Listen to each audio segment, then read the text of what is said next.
साकार मुरली 13 मई 2020। मीठे बच्चे, अमृत वेले अपने दूसरे सब संकल्पों को लॉकअप कर एक बाप को प्यार से याद करो। बाप से मीठी मीठी रूह रिहान करो। प्रश्न: तुम बच्चों की हर बात में अर्थ है, अर्थ सहित शब्द कौन बोल सकता है? उत्तर: जो देही अभिमानी है वही हर बोल अर्थ सहित बोल सकता है। बाप तुम्हें संगम पर जो भी सिखलाते हैं वो अर्थ सहित है। देह अभिमान में आकर मनुष्य जो कुछ बोलते हैं वो सब अर्थ के बिना अनर्थ है। उससे कोई फल नहीं निकलता, फायदा नहीं होता। गीत: नैनहीन को राह दिखाओ प्रभु। ओम शांति। यह सब गीत आदि हैं भक्ति मार्ग के। तुम्हारे लिए गीतों की दरकार नहीं है, कोई तकलीफ की बात नहीं। भक्ति मार्ग में तो तकलीफ बहुत है। कितनी रस्म रिवाज चलती है, ब्राह्मण खिलाना, यह करना, तीर्थों आदि पर बहुत कुछ करना होता है। यहाँ आकर सब तकलीफों से छुड़ा देते हैं। इसमें कुछ भी करना नहीं है, मुख से शिव शिव नहीं बोलना है। ये कायदे मुजीब नहीं, इनसे कोई फल नहीं मिलेगा। बाप कहते हैं ये अंदर में समझना है, मैं आत्मा हूँ। बाप ने कहा है हमको याद करो, अंतर्मुखी हो, बाप को ही याद करना है। तो बाप प्रतिज्ञा करते हैं तुम्हारे पाप भस्म हो जाएंगे। यह है योग अग्नि, जिससे तुम्हारे विकर्म विनाश हो जाएंगे। फिर तुम वापस चले जाएंगे। हिस्ट्री रिपीट होती है। ये सब अपने साथ बातें करने की युक्तियां हैं। अपने साथ रूह रिहान करते रहो। बाप कहते हैं मैं कल्प कल्प तुमको यह युक्ति बताता हूँ। यह भी जानते हैं धीरे धीरे ये झाड़ वृद्धि को पाएगा। माया का तूफान भी इस समय है, जबकि मैं आकर तुम बच्चों को माया के बंधन से छुड़ाता हूँ। सतयुग में कोई बंधन होता नहीं।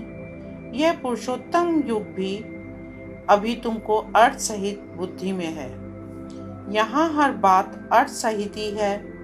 देह अभिमान जो बात करेंगे सो अनर्थ, देही अभिमानी जो बात करेंगे अर्थ सहित, उनसे फल निकलेगा। अब भक्ति मार्ग में कितनी डिफिकल्टी होती है। समझते हैं तीर्थ यात्रा करना, यह सब भगवान के पास पहुंचने के रास्ते हैं। परंतु बच्चों ने अब समझा है वापस कोई एक भी जा नहीं सकता। पहले नंबर में जो विश्व के मालिक लक्ष्मी नारायण थे, उनके ही 84 जन्म बता देते हैं। तो फिर और कोई छूट कैसे सकता? सब चक्र में आते हैं, तो कृष्ण के लिए कैसे कहेंगे कि वो सदैव कायम है ही है? हाँ, कृष्ण का नाम रूप तो चला गया, बाकी आत्मा तो है ही, किस न किस रूप में। यह सब बातें बच्चों को बाप ने आकर समझाई है। यह पढ़ाई है। स्टूडेंट लाइफ में ध्यान देना है। रोजाना टाइम मुकर्रर कर दो अपना चार्ट लिखने का। व्यापारी लोगों को बहुत बंधन रहता है, नौकरी करने वालों पर बंधन नहीं रहता। वो तो अपना काम पूरा किया, खलास। व्यापारियों के पास तो कभी ग्राहक आए तो सप्लाई करना पड़े। बुद्धि योग बाहर चला जाता है तो कोशिश कर समय निकालना चाहिए। अमृत वेले का समय अच्छा है। उस समय बाहर के विचारों को लॉकअप कर देना चाहिए। कोई भी ख्याल ना आए, बाप की याद रहे। बाप की महिमा में लिख देना चाहिए बाबा ज्ञान का सागर पतित पावन है। बाबा हमको विश्व का मालिक बनाते हैं। उनकी श्रीमत पर चलना है। सबसे अच्छी मत मिलती है मनमना भव, दूसरा कोई बोल ना सके। कल्प कल्प यह मत मिलती है। तमो प्रधान से सतो प्रधान बनने की। बाप सिर्फ कहते हैं मामेकम याद करो। इसको कहा जाता है वशीकरण मंत्र अर्थ सहित याद करने से ही खुशी होगी। बाप कहते हैं अव्यभिचारी याद चाहिए। जैसे भक्ति में एक शिव की पूजा अव्यभिचारी है, फिर व्यभिचारी होने से अनेकों की भक्ति करते हैं। पहले थी अद्वैत भक्ति, एक की भक्ति करते थे, ज्ञान भी उस एक का ही सुनना है। तुम बच्चे जिसकी भक्ति करते थे वो स्वयं तुम्हें समझा रहे हैं। मीठे मीठे बच्चे, अभी मैं आया हूँ। ये भक्ति कल्ट अभी पूरा हुआ। तुमने ही पहले पहले एक शिव बाबा का मंदिर बनाया। उस समय तुम अव्यभिचारी भक्त थे, इसलिए तुम सुखी थे। फिर व्यभिचारी भक्त बनने से द्वैत में आ गए, तब थोड़ा दुख होता है। एक बाप तो सबको सुख देने वाला है ना। बाप कहते हैं मैं आकर तुम बच्चों को मंत्र देता हूँ। मंत्र भी एक का ही सुनो, यहाँ देहधारी कोई भी नहीं। यहाँ तुम आते ही हो बाप दादा के पास। शिव बाबा से ऊंच कोई है नहीं, याद ही सब उसको करते हैं। भारत ही स्वर्ग था, लक्ष्मी नारायण का राज था। उनको ऐसा किसने बनाया जिसकी तुम फिर पूजा करते हो? किसको पता नहीं महालक्ष्मी कौन है? महालक्ष्मी का आगे जन्म कौन सा था? तुम बच्चे जानते हो, वो है जगत अम्बा। तुम सब माताएं हो। वंदे मातरम। सारे जगत पर ही तुम अपना दाव जमाती हो। भारत माता कोई एक का नाम नहीं। तुम सब शिव से शक्ति लेते हो, योग बल से।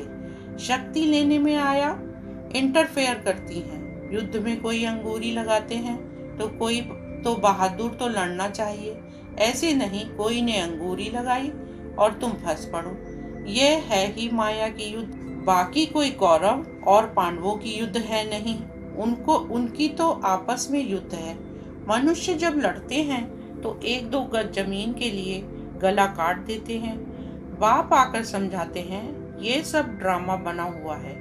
राम राज, रावण राज। अभी तुम बच्चों को ये ज्ञान है कि हम राम राज्य में जाएंगे, वहाँ अतः सुख है। नाम ही है सुखधाम, वहाँ दुख का नाम निशान नहीं होता। अब जबकि बाप आए हैं ऐसी राजाई देने, तो बच्चों को कितना पुरुषार्थ करना चाहिए। घड़ी घड़ी कहता हूँ बच्चे थको मत, शिव बाबा को याद करते रहो। वो भी बिंदी है, हम आत्मा भी बिंदी है। यहाँ पाठ बजाने आए हैं, अब पाठ पूरा हुआ है। अब बाप कहते हैं मुझे याद करो तो विकर्म विनाश होंगे। विकर्म आत्मा पर ही चढ़ते हैं ना, शरीर तो यहाँ खत्म हो जाएंगे। कई मनुष्य कोई पाप कर्म करते हैं तो अपने शरीर को ही खत्म कर देते हैं, परंतु इससे कोई पाप उतरता नहीं है। पाप आत्मा कहा जाता है। साधु संत आदि तो कह देते आत्मा निर्लेप है, आत्मा सो परमात्मा। अनेक मते हैं, अभी तुमको एक श्रीमत मिलती है। बाप ने तुम्हें ज्ञान का तीसरा नेत्र दिया है। आत्मा ही सब कुछ जानती है, आगे ईश्वर के बारे में कुछ नहीं जानते थे। सृष्टि चक्र कैसे फिरता है, आत्मा कितनी छोटी है। पहले पहले आत्मा का रियलाइजेशन कराते हैं। आत्मा बहुत सूक्ष्म है, उनका साक्षात्कार होता है। वो सब है भक्ति मार्ग की बातें, ज्ञान की बातें बाप ही समझाते हैं। वो भी भ्रकुटी के बीच में आकर बैठते हैं बाजू में, यह भी झट समझ लेते हैं। ये सब है नई बातें जो बाप ही बैठकर समझाते हैं। ये पक्का याद कर लो, भूलो नहीं। बाप को जितना याद करेंगे उतना विकर्म विनाश होंगे। विकर्म विनाश होने पर ही आधार है तुम्हारे भविष्य का। तुम बच्चों के साथ साथ भारत खंड भी सबसे सौभाग्यशाली है। इन जैसा सौभाग्यशाली दूसरा कोई खंड नहीं है। यहाँ बाप आते हैं। भारत ही हेवन था, जिसको गार्डन ऑफ अल्लाह कहते हैं। तुम जानते हो बाप फिर से भारत को फूलों का बगीचा बना रहे हैं। हम पढ़ते ही हैं, वहाँ जाने के लिए साक्षात्कार भी करते हैं। ये भी जानते हैं कि यह वही महाभारत लड़ाई है, फिर ऐसी लड़ाई कभी लगती नहीं है। तुम बच्चों के लिए नई दुनिया भी जरूर चाहिए। नई दुनिया थी ना, भारत स्वर्ग था। 5000 वर्ष हुए, लाखों वर्ष की तो बात ही नहीं, लाखों वर्ष होते तो मनुष्य अनगिनत हो जाएं। यह भी कोई बुद्धि में नहीं बैठता कि इतना हो कैसे सकता, जबकि इतनी आदमशुमारी नहीं है। अभी तुम समझते हो, आज से 5000 वर्ष पहले हम विश्व पर राज करते थे और खंड नहीं थे, वो होते हैं बाद में।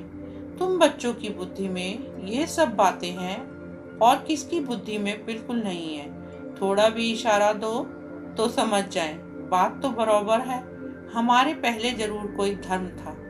अभी तुम समझा सकते हो कि एक आदि सनातन देवी देवता धर्म था, वो प्रायः लोप हो गया है। कोई अपने को देवता धर्म के कह नहीं सकते। समझते ही नहीं कि हम आदि सनातन देवी देवता धर्म के थे। फिर वो धर्म कहाँ गया? हिंदू धर्म कहाँ से आया? कोई का भी इन बातों में चिंतन नहीं चलता।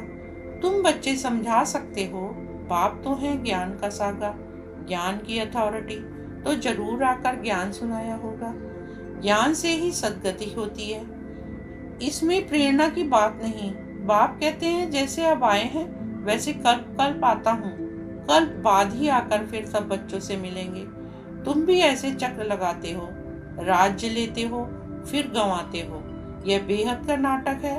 तुम सभी एक्टर्स हो। आत्मा एक्टर होकर क्रिएटर, डायरेक्टर, मुख्य एक्टर को ना जाने तो वो क्या काम कर की। तुम बच्चे जानते हो कैसे आत्मा शरीर धारण करती है और पार्ट बजाती है। अब फिर वापस जाना है। अब इस पुरानी दुनिया का अंत है। कितनी सहज बात है, तुम बच्चे ही जानते हो।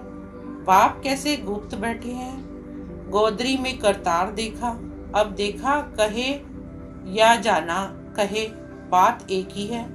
आत्मा को देख सकते हैं परंतु उससे कोई फायदा नहीं है। कोई को समझ में आ ना सके। नौधा भक्ति में बहुत साक्षात्कार करते हैं। आगे तुम बच्चे भी कितने साक्षात्कार करते थे, बहुत प्रोग्राम आते थे। फिर पिछाड़ी में यह खेल पाल तुम देखेंगे। अब तो बाप कहते हैं पढ़कर होशियार हो जाओ। अगर नहीं पढ़ेंगे तो फिर जब रिजल्ट निकलेगी तो मुंह नीचे हो जाएगा। फिर समझेंगे हमने कितना समय वेस्ट किया। जितना जितना बाप की याद में रहेंगे, याद के बल से पाप मिट जाएंगे। जितना बाप की याद में रहेंगे उतना खुशी का पारा चढ़ेगा। मनुष्यों को यह पता नहीं है कि भगवान को क्यों याद किया जाता है। कहते भी हैं तुम माता पिता, अर्थ नहीं जानते। अभी तुम जानते हो, शिव के चित्र पर समझा सकते हो। यह ज्ञान का सागर पतित पावन है, उनको याद करना है। बच्चे जानते हैं वही बाप आया है मुख घनेरे का रास्ता बताने, सुख घनेरे का रास्ता बताने। यह पढ़ाई है, इसमें जो जितना पुरुषार्थ करेगा उतना ऊंच पद पाएगा। यह कोई साधु संत आदि नहीं जिसकी गद्दी चली आई हो। यह तो शिव बाबा की गद्दी है। ऐसे नहीं यह जाएगा तो दूसरा कोई गद्दी पर बैठेगा। बाप तो सबको साथ ले जाएंगे। कई बच्चे व्यर्थ ख्यालातों में अपना समय वेस्ट करते हैं। सोचते हैं खूब धन इकट्ठा करें, पुत्र पौत्रे खाएंगे, बाद में काम आएगा। बैंक लॉकर में जमा करें, बाल बच्चे खाते रहेंगे।